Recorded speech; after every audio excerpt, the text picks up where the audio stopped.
At Mercyvale Regional, Nurse Mara Voss is almost invisible. She checks trays, moves charts, and speaks only when spoken to.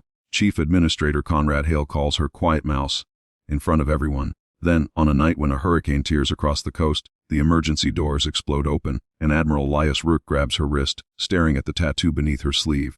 Her clears throat. "I need an operator now." The ER freezes. If this story reaches someone who needs it, give it a like. Subscribe to Silent Scrub Stories for more hidden hero stories like this. And tell us in the comments where you're watching from tonight. Mara has worked at Mercyvale for 3 years. She made herself forgettable. No opinions. No stories about before. She keeps her sleeves pulled over her wrists and always chooses the chair with a wall behind her. Hale enjoys reminding her of her place. One afternoon, after Mara corrects a medication label, Hale raises his voice at the nurse's station. "Quiet mouse, nobody promoted you to commander of the universe." A few staff members smile. Mara says, "The dosage is wrong." Hale sighs. And there she is, our little hallway expert. An elderly patient named Walter Green watches from his wheelchair. Later he catches Mara alone. "You sit like someone who expects trouble," he says. Mara almost smiles. "Old habit." Walter taps the chair beside him. "Keep the habit. One day somebody may need the person who knows where the exits are." Before Mara can answer, the weather alert screams. A major storm has changed course. Evacuation routes are closing. Emergency radios report a transport aircraft in distress. 20 minutes later, the first ambulance arrives, then more. A military transport has gone down outside the flood zone.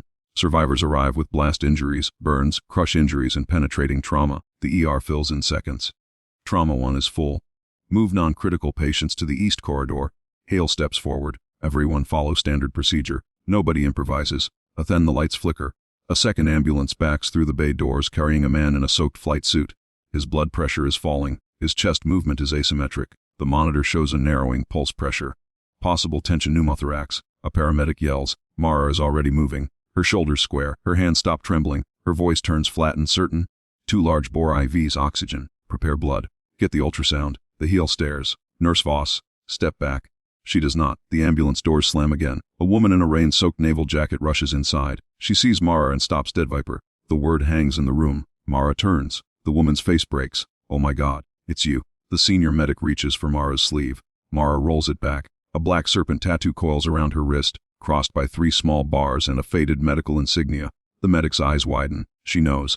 She was never just a floor nurse. The medic whispers. Hale shakes his head. "That's impossible." The medic looks at him. "You don't know who you've been ordering around." Mara looks at the crashing patient. Later. Then she takes the room. Dr. Chen airway. On it. Lena, blood warmer. Ready. Marcus, chest decompression kit. Here. Admiral Rourke, stay with me. Tell me when he last spoke. Rourke grips the bed rail. 3 minutes ago? Good, keep him awake. The patient suddenly loses consciousness. Pulse is gone. Start CPR. Defibrillator pads. Now.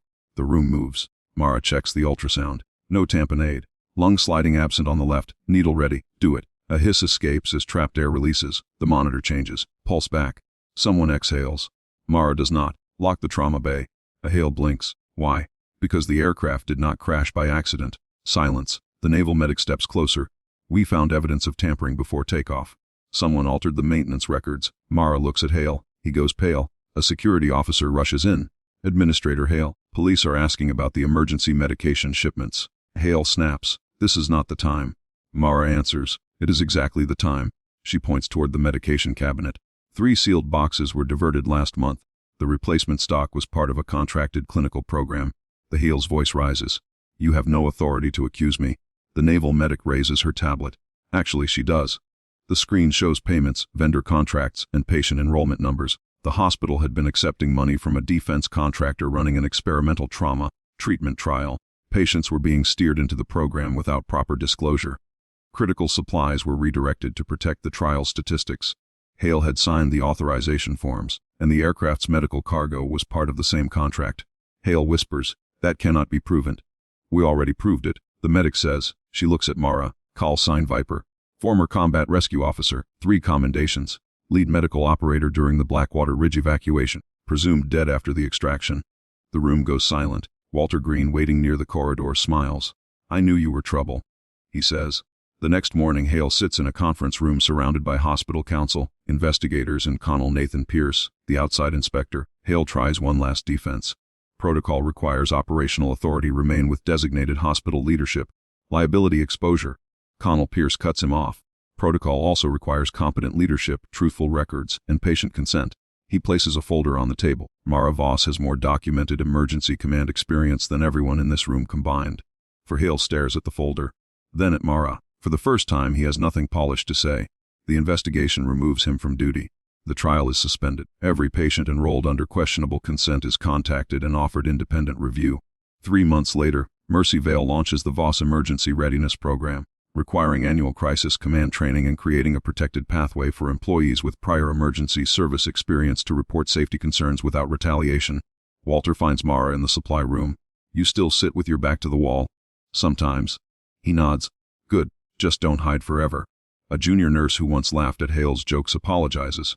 Mara hands her a clipboard. "Help train the new staff." The nurse blinks. "You're not angry." "I was. Now I'm busy." Admiral Rourke visits before leaving for rehabilitation. He stands beside Mara quietly. "You saved my life." Mara shakes her head. "You came back for yours." He smiles. "You always did talk like that." For the first time, Mara rolls both sleeves above her wrists as she walks through the emergency department. The tattoo is visible. Nobody laughs. The same chair waits against the same wall where the story began. But Mara no longer needs to disappear into it. The hurricane has passed. The alarms are quiet.